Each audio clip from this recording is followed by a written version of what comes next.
Okay, so you're looking to buy a home here in Florida, but you don't know whether you should buy a resale home or a brand new construction home. And yes, both have their pros and both have their cons, but in this video, we're gonna talk about 4 reasons why you really need to consider buying a new construction home here in the state of Florida. And honestly, number 1 makes it a no-brainer.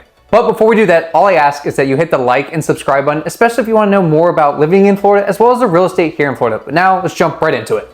First up is a deposit. And when I talk about deposit, I'm not talking about the money that you need to be putting towards your financing.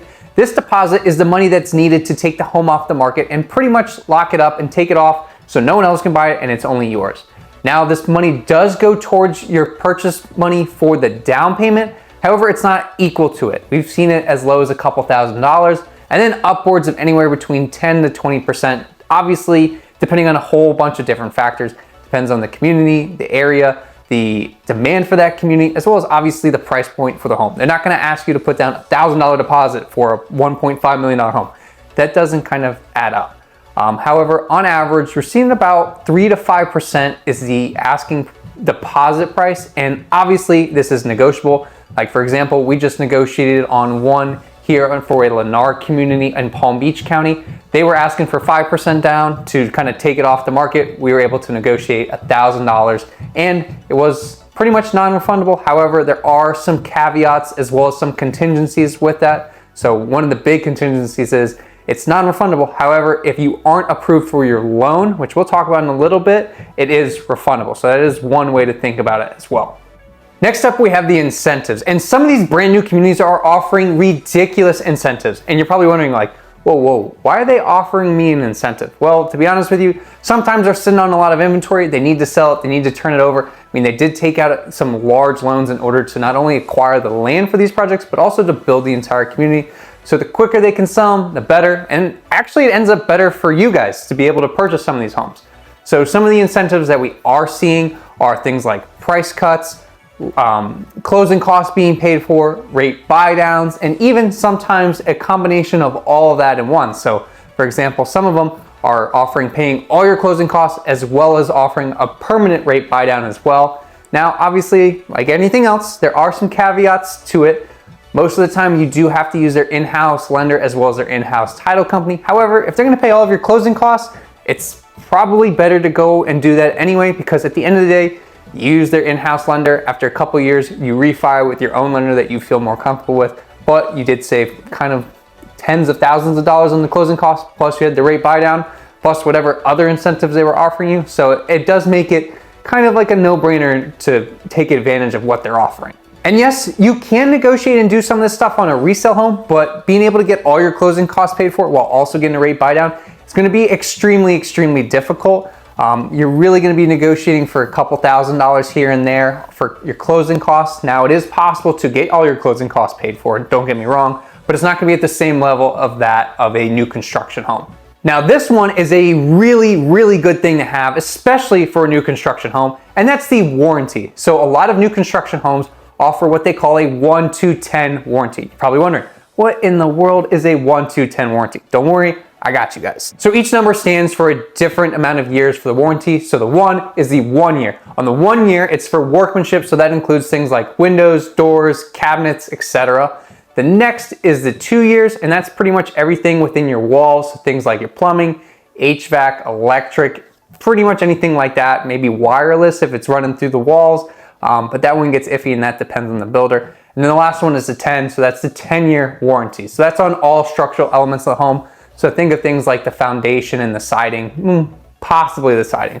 But then again, you gotta look at all the things in detail. Each builder is different, but for the generality, they do follow that 1-to-10. And think about it, being able to buy a brand new house and have warranties on everything that's major within that home is a huge deal. I mean, right now, especially in South Florida, when you're going to buy a home, one of the big things that we're seeing is that homes need new roofs and new windows in order to get insurance. So that makes everything a lot more expensive. Being able to just go into a brand new home here in South Florida, or pretty much anywhere here in the state of Florida, have a warranty, plus be able to have a much lower insurance rate is almost golden.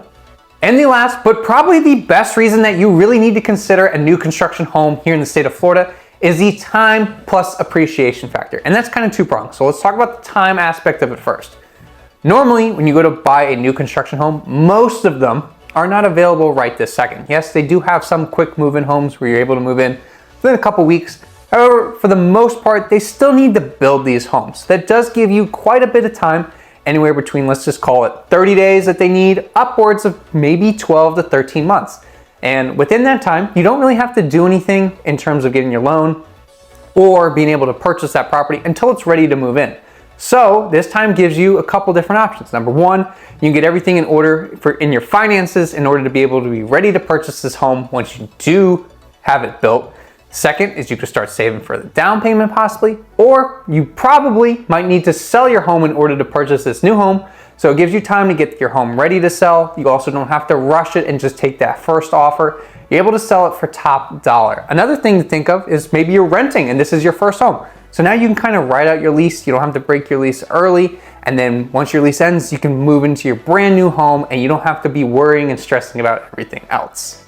Now let's talk about the appreciation side of it. So remember in the beginning when I said when you put down that deposit, you're pretty much locking up the house and you're locking in that purchase price. So for sake of example, let's just say that we bought a house for $500,000 and we took that deposit to take it off the market. However, it's not gonna be built for about 12 months. So during that time, there's some other homes that were pre-sold before us. There's some things going on, some comps that are selling. And by the time that our home is ready to move in, everything around us is selling for between, let's just call it $550,000 and $575,000. Well, lucky us, 12 months ago, we locked in that $500,000 purchase price. We already have $50,000 to $75,000 worth of additional equity on top of what we purchased the home for. So now we have that built-in equity. Obviously doesn't work like that in a perfect world. That's how it does work. However, you have some forced appreciation along with a little bit of natural appreciation as well. I mean, you can't really do that in a resale home, only on a new construction home. And obviously, new construction does have its pros and cons, just like that of resale. However, most of the time, a lot of the pros do outweigh the cons, but let me know what you guys think. Let me know in the comments down below. Do you think buying a new construction home is better than buying a resale home here in the state of Florida? And if you're looking for a new construction home or even a resale home anywhere here in the state of Florida, more specifically South Florida, me and my team would love to be your real estate resource of choice. You can call me, text me, or email me. Until the next video.